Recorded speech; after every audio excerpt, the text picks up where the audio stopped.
చెన్నై రాజాజీ హాల్లో జయలలితకు నివాళులు అర్పించేందుకు ప్రముఖులు తరలివస్తున్నారు. దీనికి సంబంధించిన మరింత సమాచారాన్ని మా ప్రతినిధి నాగేశ్వరరావుని అడిగి తెలుసుకుందాం. నాగేశ్వరరావు, అక్కడున్న తాజా పరిస్థితి చెప్పండి. సంబంధించి ఏర్పాట్లు కొనసాగుతూ ఉన్నాయి. ప్రస్తుతం జయలలిత పార్థివ శరీరం ఉన్నటువంటి ప్రాంతం నుంచి బీచ్ రోడ్లో ఉన్నటువంటి మెరీనా బీచ్ లో ఉన్నటువంటి ఎంజీఆర్ సమాధి వరకు కూడా అంతిమయాత్ర ఈ మధ్యాహ్నం తర్వాత ప్రారంభం కాబోతూ ఉంది. ఇంకా చాలా మంది ప్రజలు కడసారి అమ్మను చూసేందుకు వేలాదిగా తరలివస్తున్న పరిస్థితి కనిపిస్తుంది. ప్రస్తుతం రాజాజీ హాల్ బయట ఉన్నటువంటి పరిస్థితి మనం తాజాగా చూస్తూ ఉన్నాం. ఉదయంతో పోలిస్తే జనాల సంఖ్య కాస్త తగ్గినప్పటికీ కూడా ఒత్తిడి తగ్గినప్పటికీ కూడా హాల్ వద్ద జనాల ఒత్తిడి తగ్గినప్పటికీ కూడా జనాల సంఖ్య అయితే ఏమాత్రం తగ్గలేదు. ప్రస్తుతం కడసారిగా జయలలితకు కన్నీటి వీడ్కోలు చెప్పేందుకు వేలాదిగా జనాలందరూ కూడా తరలి వెళ్తూ ఉన్నారు. పెద్ద ఎత్తున రాష్ట్ర వ్యాప్తంగా అన్ని ప్రాంతాల నుంచి కూడా పెద్ద ఎత్తున అన్నాడీఎంకే కార్యకర్తలు, జయలలిత అభిమానులు పెద్ద ఎత్తున తరలి వచ్చిన పరిస్థితి కనిపించింది. ఉదయం 4:30 నుంచి కూడా ఇదే పరిస్థితి ఇక్కడ కొనసాగింది.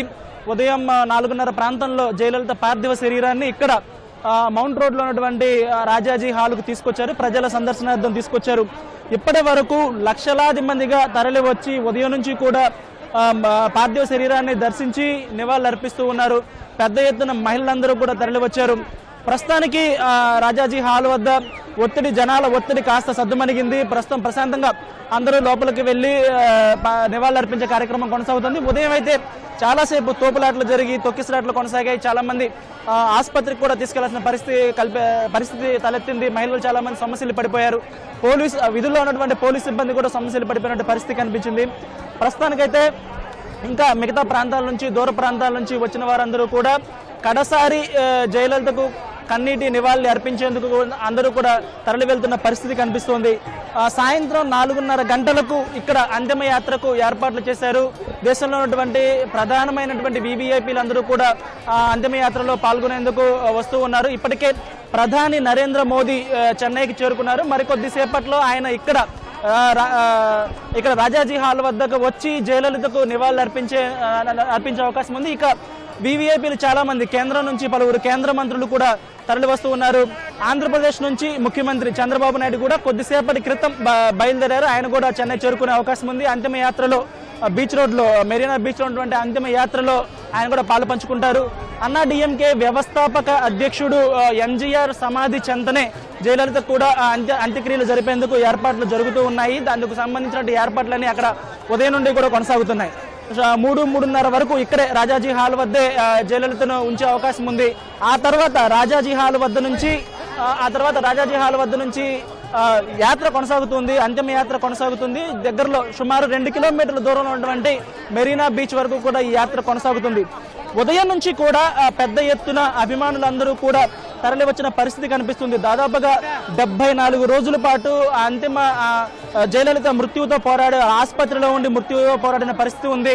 ఆవిడ సెప్టెంబర్ 24వ తేదీ ఆసుపత్రిలో చేరిన వెంటనే కూడా తమిళనాడు మొత్తం కూడా కన్నీరు మున్నీరుగా విలపించిన పరిస్థితి కనిపించింది.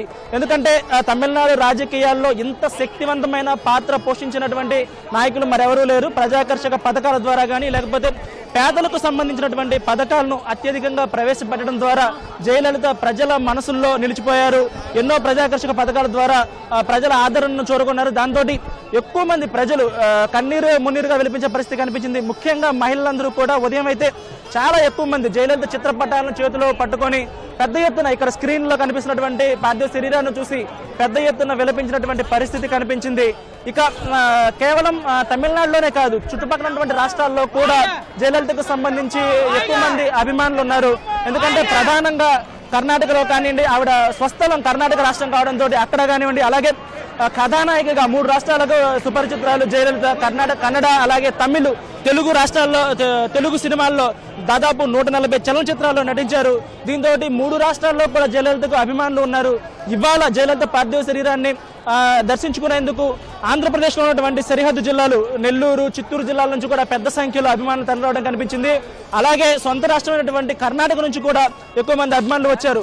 ఉదయం నుంచి కూడా అభిమాన జన సందోహం అనేది కనిపిస్తూ ఉంది. దాదాపుగా ఇంతకు ముందు వరకు ఏ నేతకు ఈ స్థాయిలో జనాలు హారతులు పట్టినటువంటి విషయం కానీ లేకపోతే నివాళులు అర్పించినటువంటి సంఘటన కానీ తమిళనాడు చరిత్రలో లేదు. ఇప్పటి వరకు కూడా మధ్యాహ్నం అవుతున్నా కూడా ఇప్పటికి కూడా జనాల జనాల సంఖ్య ఇంతవరకు తగ్గలేదు. దాదాపుగా ఇప్పటి వరకు జయలలిత చెరగని ముద్ర వేశారని చెప్పుకోవాలి. ఎందుకంటే తమిళనాడులో 5 సార్లు ముఖ్యమంత్రిగా ప్రమాణ స్వీకారం చేసినటువంటి నేత మరొకరు లేరు.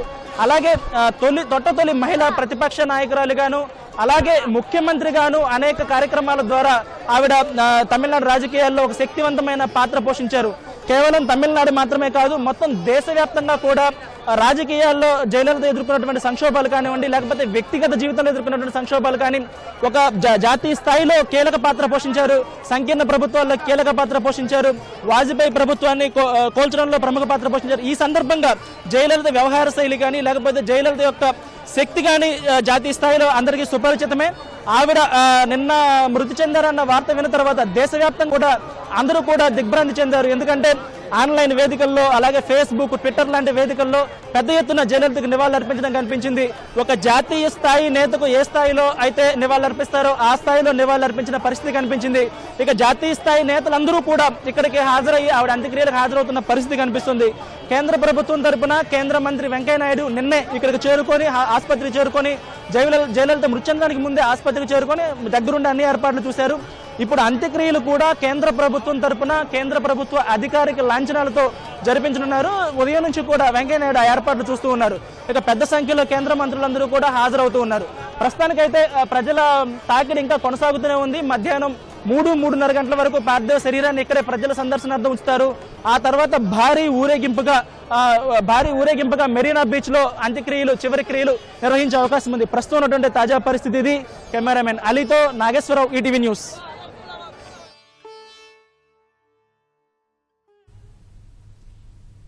ధన్యవాదాలు నాగేశ్వరరావు.